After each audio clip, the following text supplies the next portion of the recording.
Let's keep talking about Japan. Snowstorms and fear of nuclear leaks in the country are hampering efforts to get aid to the hundreds of thousands left homeless and without food and supplies.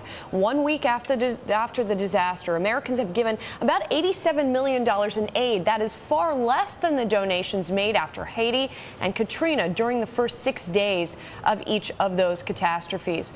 Carlos Castillo is a senior advisor for the Washington federal practice at PricewaterhouseCoopers. He's a former assistant administrator for the Department of Homeland Security, FEMA, and he's joining us now from our Washington newsroom to talk about the critical need to get aid to Japan quickly. Thank you so much for joining us. We really appreciate it.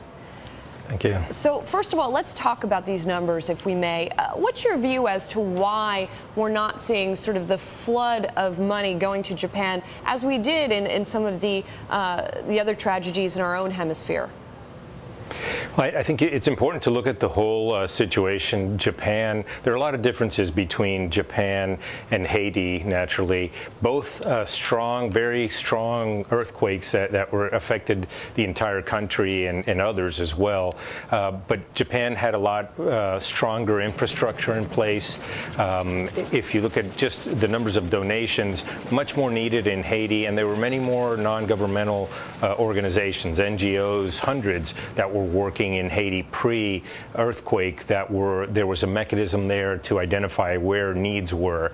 The other important thing is donations management. When Japan, I believe, is doing an excellent job in identifying what the actual needs are and turning away what isn't needed. That sometimes tends to clog the supply chain. They're requesting specific items that are updated regularly, but they're hampered. Their efforts are hampered by being able to get out. The roads, many are still impassable. Well, there's a problem getting, yes. Carlos, that's actually what I was going to ask you about. I mean, is it a matter of how much in aid Japan needs, or is it a matter of actually just physically getting the aid to where it needs to be when so much damage is still there on the roads and the infrastructure in the country?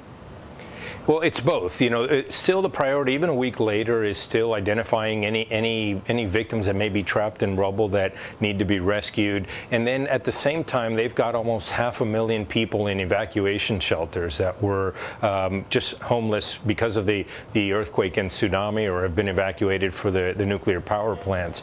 That has to be dealt with, and feeding and housing those people.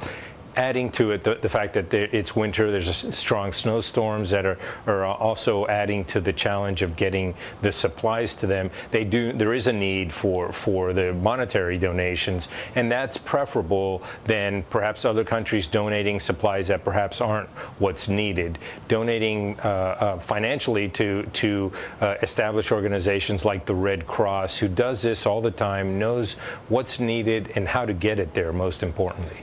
I'm just curious if you have a feel, just quickly here, of how long it's going to take to just do this sort of rudimentary rebuilding of roads, for example, to get the supplies to where they need to be.